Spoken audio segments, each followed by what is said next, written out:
That's how a White House fire briefing ended just after the Biden administration announced that they would be paying out to the victims of LA's wildfires a whole whopping $770. That's right. 24 people dead, hundreds of billions of dollars worth of damages, more than Katrina at this point. And everyone who suffered can now take comfort that they're going to get a check for $770. Keep in mind, Kamala Harris is from California. This is her state.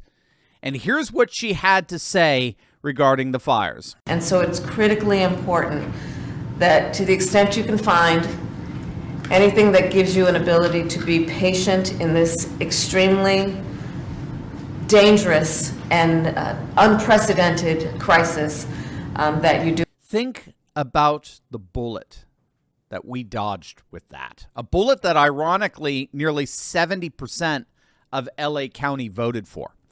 By contrast, at the end of December, it was reported that the Biden administration provided $3.4 billion to pay the salaries of Ukrainian bureaucrats and school teachers. Note, not to buy weapons for soldiers on the front lines, not to supply ammunition, but to pay government bureaucrats living in the safest parts of the country.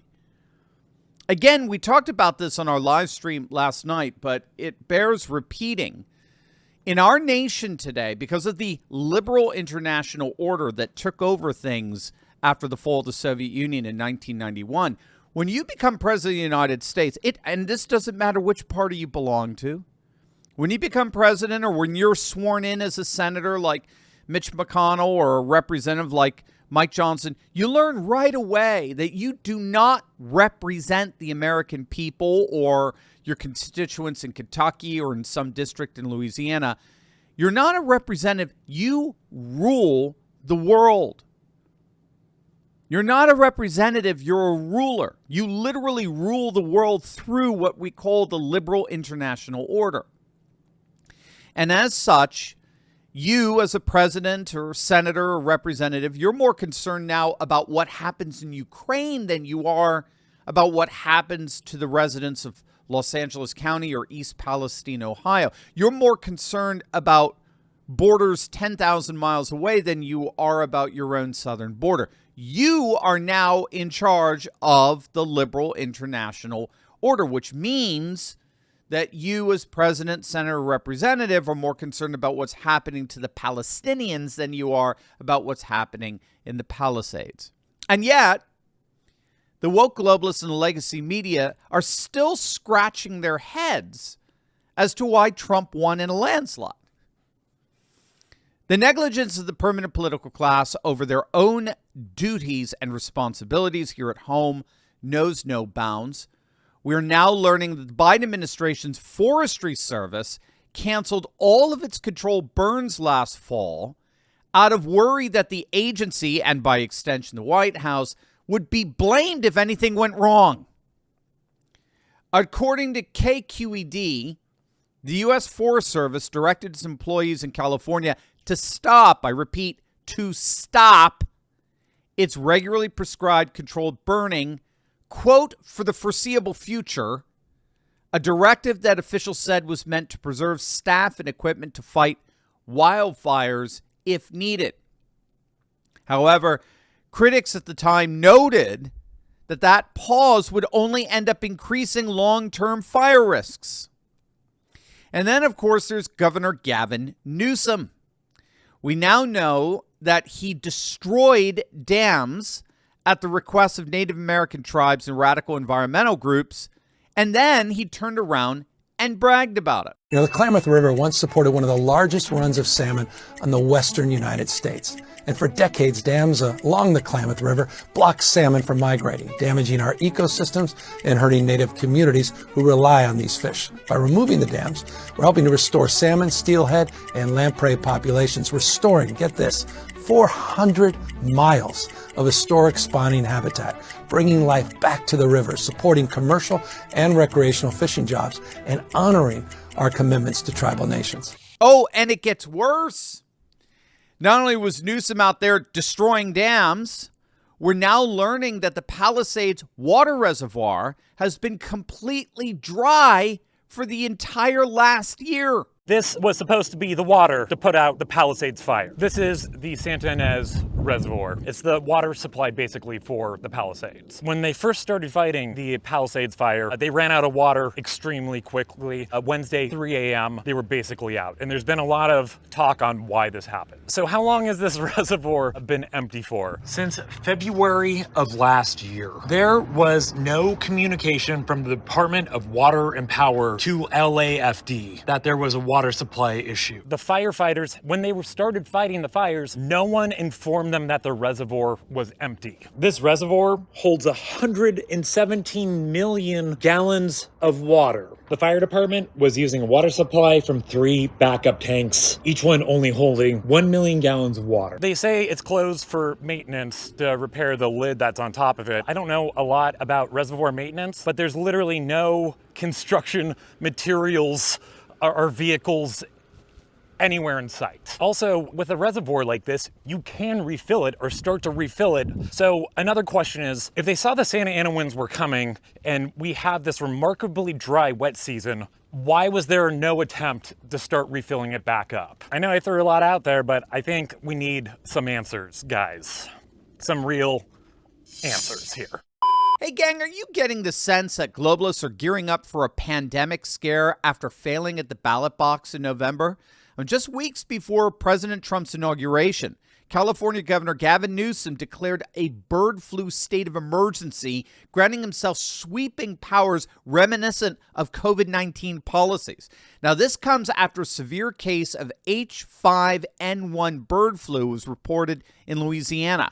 Critics like Nicholas Holscher warned that pandemic fears may be weaponized to challenge Trump's agenda, including the nomination of RFK Jr. to lead the HHS. Is this a health crisis? Or is it a power play?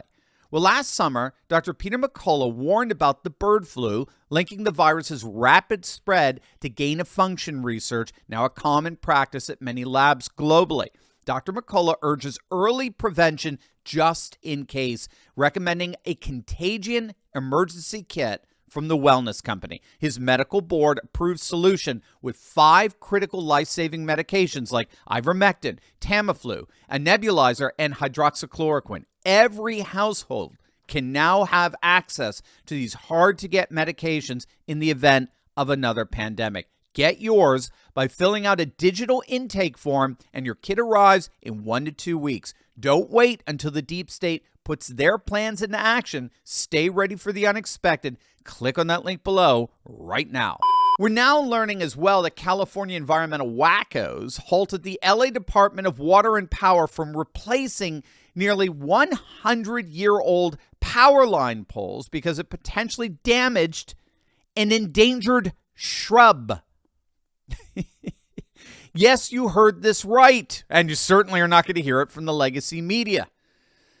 They stopped plans to replace nearly 100-year-old power line poles because of an endangered shrub. Then you add to that a total systems collapse from the idea of not spending money on irrigation or water storage or building and filling reservoirs. Again, if you don't know, California has not built a new reservoir in their state since 1979. Think about that. Since the Carter years. Think about how the state's population has grown significantly since then, but not a single new water reservoir has been built. California State, along with the federal government, have completely neglected forest management. The insurance industry has basically fled the state, and it's ultimately because of a DEI hierarchy ideologically committed to implementing a statewide Green New Deal, you put that all together, and you get something akin to what Victor Davis Hanson calls a DEI Green New Deal hydrogen bomb. We still, to this day, do not know who or what actually started the fires. The media has yet to report on that. And they seem to be doing absolutely everything they possibly can to ignore the growing calls for Newsom and the incompetent LA Mayor Bass to resign.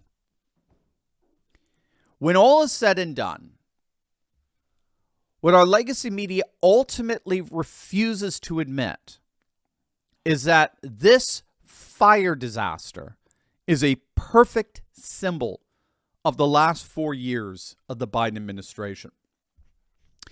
The Democrat Party, under its current leadership, most particularly the state of California, is experiencing a profound competency crisis.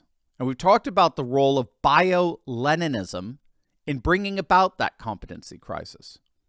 Whereas traditional Soviet Leninism promoted adherence through the ranks by virtue of their ideological fidelity to Marxism, bio-Leninism, rooted in identity politics, promotes its members through the ranks not on the basis of competence or ideological conformity, but instead on the basis of one's identity and resemblance one has to victim classes. And so with competence no longer part of the screening process for promotion, inevitably those who are least qualified for leadership positions, those who would never succeed in a meritocratic society, end up inevitably getting put into positions of leadership. So bio-Leninism explains why the progressive left is so consistently incompetent. It's because it places into leadership positions those least qualified to lead.